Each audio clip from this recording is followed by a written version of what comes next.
اب آج کا میرا موضوع ہے شہادت علی رضی اللہ تعالیٰ عنہ۔ اصل میں حضرت علی رضی اللہ تعالیٰ عنہ کی شہادت بھی اسی الفتنۃ الکبریٰ کا تسلسل ہے۔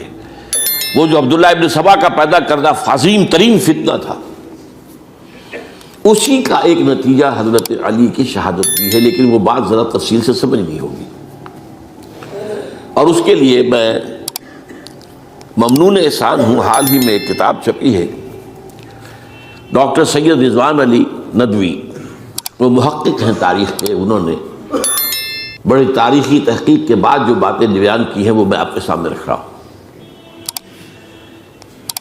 عرب میں جنوب مغرب کی کونے میں، جہاں یہ یمن بھی آباد ہے، اس کے اوپر نجران ہے، اسی علاقے میں یمامہ کا علاقہ کہلاتا ہے۔ یہاں ایک قبیلہ آباد تھا، بنو تمیم۔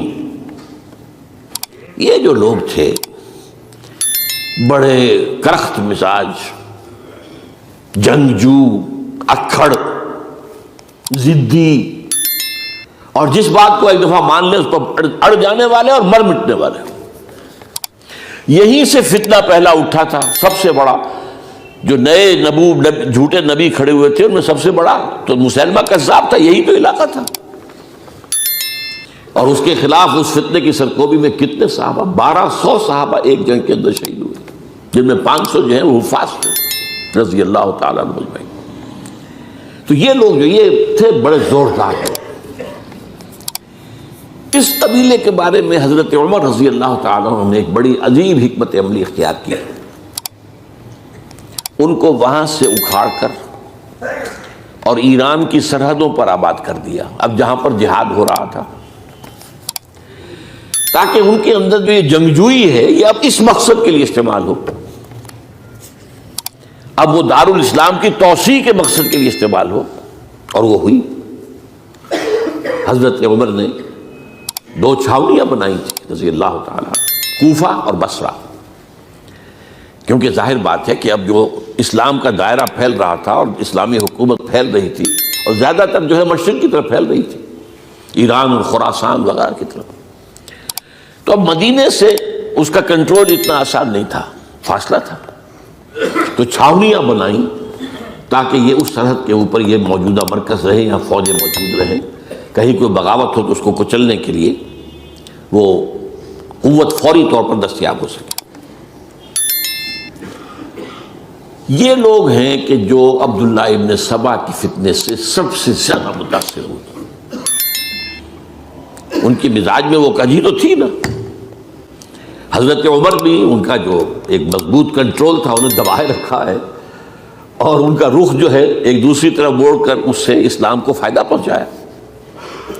لیکن اس کے بعد جب فتنہ جو آیا یہ عبداللہ ابن سبا، تو سب سے بڑھ کر یہی لوگ اس کے ماننے والے، اور انہی میں سے وہ لوگ تھے جنہوں نے جانیں بھی دے دی ہیں، جنہیں حضرت علی نے زندہ جلایا ہے، اس لیے کہ وہ کہتے تھے کہ علی خدا ہے۔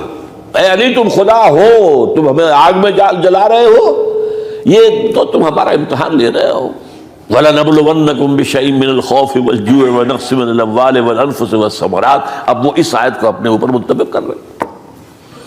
تو یہ جو کرخت لوگ تھے، انہوں نے در حقیقت جو ہے عبداللہ ابن سبا کے کردار میں سب سے بڑا رول پلے کیا، اور انہی کے ہاتھ میں حضرت عثمان شہید ہوئے رضی اللہ تعالیٰ۔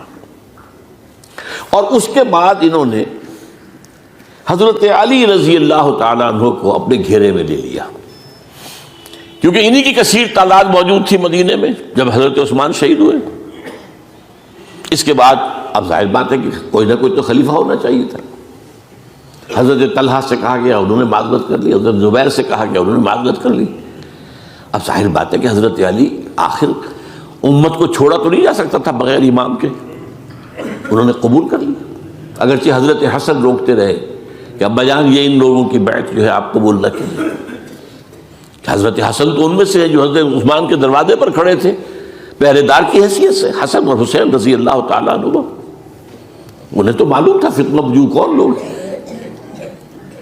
اس کے بعد حضرت علی رضی اللہ تعالیٰ عنہ نے اسی حکمت سے، جس حکمت کے تحت حضرت عمر نے یہ چھاونیاں آباد کی تھی، دارالخلافہ بھی مدینے سے کوفہ منتقل کر دیا، تاکہ پورے عالم اسلام کو کنٹرول کیا جا سکے اس مرکز کے ساتھ۔ اس کا نتیجہ یہ نکلا کہ اب گویا کہ حضرت علی کے گرد ان لوگوں کا گھیراؤ مکمل، کوفے میں یہی تو آباد تھے، کوفی یہی تو تھے، حضرت عمر نے انہیں لا کے یہاں آباد کیا تھا۔ جب حضرت علی نے کوفے کو اپنا دارالخلافہ قرار دیا تو گویا کہ ان کا پھر عمل دخل بہت بڑھ گیا۔ ایک طریقے سے یہ کہا جا سکتا ہے کہ انہوں نے اب حضرت علی رضی اللہ تعالیٰ عنہ کو اپنے محاصرے میں لے لیا۔ چنانچہ جنگ جمل کے موقع پر یہ ہوا ہے کہ صلح ہو گئی تھی، حضرت عائشہ رضی اللہ تعالیٰ عنہ کے جو نمائندے تھے اور ادھر سے حضرت علی، صلح ہو گئی تھی، طے ہو گیا تھا کہ ہاں قاتلین عثمان کو جو ہے اس کو سزا دی جائے گی، قصاص لیا جائے گا حضرت عثمان کی قتل کا۔ لیکن ان لوگوں نے 10,000 آدمی کھڑے ہو گئے کوفے کے اندر، ہم سب قاتل ہیں عثمان کے، لو قصاص ان سے اگر لے سکتے ہو، جس کے نتیجے میں اور انہوں نے جنگ شروع کر دی۔ اور جب جنگ شروع ہو جائے تو پھر اس کے بعد تو کوئی نہیں دیکھ سکتا کیوں شروع ہوئی، کیسے شروع ہوئی، کس نے شروع کی۔ اب تو یا مارو یا مرو، دو ہی باتیں ہوتی۔ 10,000 مسلمان ایک رات میں شہید ہوئے جنگ جمل میں۔ اب اس کے بعد حضرت علی رضی اللہ تعالیٰ عنہ کی خلافت جو ہے حضرت امیر معاویہ نے ماننے سے انکار کر دی۔ جب تک قاتلین عثمان کو سزا نہیں دیتے ہم بیعت نہیں کریں گے۔ یہ نہیں کہ دعویٰ کیا ہو کہ میں خلافت کا حقدار ہوں، یہ نہیں، لیکن یہ کہ آپ کو ان کو سزا دینی چاہیے۔ اب یہ تھا وہ مخمصہ جس میں حضرت علی رضی اللہ تعالیٰ عنہ وہ فرماتے تھے تم میرا ساتھ دو تو میں ان قاتلین عثمان سے سزا جو ہے ان کو سزا دے سکتا۔ ادھر انہیں پتا تھا کہ میں سرنڈر کرتا ہوں تو مجھے علی تک تو پہنچنے کوئی نہیں دے گا، راستے میں ختم کر دیں گے رضی اللہ تعالیٰ عنہ۔ تو یہ پیچ تھا ایک جو ایسا پڑا ہے۔ اب اس میں جب حضرت معاویہ اور حضرت علی کے مابین فیصلہ کن جنگ ہوئی، جنگ صفین جسے کہتے ہیں، جس میں 70,000 مسلمان ایک دوسرے کی تلواروں، تیروں، نیزوں سے قتل ہوئے۔ اس موقع پر حضرت معاویہ کی طرف سے ایک آفر آئی، قرآن مجید کو نیزے پر اٹھا کر لوگوں نے کہا کہ یہ خون ریزی بند کر دو، ہم قرآن کا فیصلہ ماننے کو تیار ہیں۔ حضرت علی دیکھ رہے تھے کہ یہ اصل میں میری فتح کو شکست سے بدلنے کا پروگرام ہے، تقریباً فتح میری ہو چکی ہے، لیکن یہ جو طبقہ تھا یہ انہوں نے کہا نہیں بڑی ٹھیک بات کہہ رہے ہیں، وہ مانیے ان کی بات، جنگ بند کی۔ انہوں نے ہی یہی لوگ تھے جنہوں نے مجبور کیا حضرت علی کو کہ وہ تحکیم پر رضامند ہو جائے۔ اس کے بعد تحکیم میں جو معاملہ ہوا، حضرت علی حضرت عبداللہ ابن عباس کو اپنی طرف سے حکم بنانا چاہتے تھے، یہ اڑ گئے نہیں، یہ اڑ جانے والے لوگ، اور یہی اصل قوت تھے، وہاں ساری طاقت کوئی نہیں کی تھی۔ تو انہوں نے ابو موسیٰ اشعری کو اپنی طرف سے مقرر، وہ بہت نرم خو آدمی تھے، انہیں برابر۔ بہرحال جو بھی بات طے ہوئی، اب تاریخ کی روایتوں میں اختلاف ہو سکتا ہے، کہا یہ جاتا ہے کہ طے تو یہ ہوا تھا حکمین کے مابین، ادھر سے ابو موسیٰ اشعری، ادھر سے عمرو بن العاص رضی اللہ تعالی عنہما، کہ آپ اپنے جو کلائنٹ ہیں حضرت علی آپ انہیں معزول کر دیجئے، میں معاویہ کو معزول کر دیتا ہوں، پھر جو ہے مسلمان فیصلہ کر لیں کسی اور کی عبادت۔ انہوں نے کھڑے ہو کے کہہ دیا میں علی کو معزول کرتا ہوں، اور عمرو بن العاص نے کہا کہ میں معاویہ کو قائم کرتا ہوں۔ اب یہ ہے روایت، واللہ عالم، اس میں کتنا سچ ہے کتنا جھوٹ ہے، میں کوئی مورخ نہیں ہوں، میں کوئی تاریخ کا محقق نہیں ہوں۔ اس کے بعد جو ہے اب یہ لوگ انہوں نے کہا کہ مانیے تحکیم کو، اور جب انہوں نے حضرت علی نے اس تحکیم کے فیصلے کو ماننے سے انکار کیا تو باغی ہو گئے، حضرت علی کو کافر قرار دیا،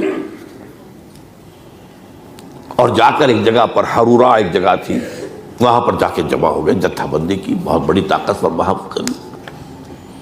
انہوں نے طے کیا کہ علی بھی کافر ہو گیا، معاویہ بھی کافر ہو گیا، عمرو بن العاص بھی کافر ہو گئے، سب کافر ہیں۔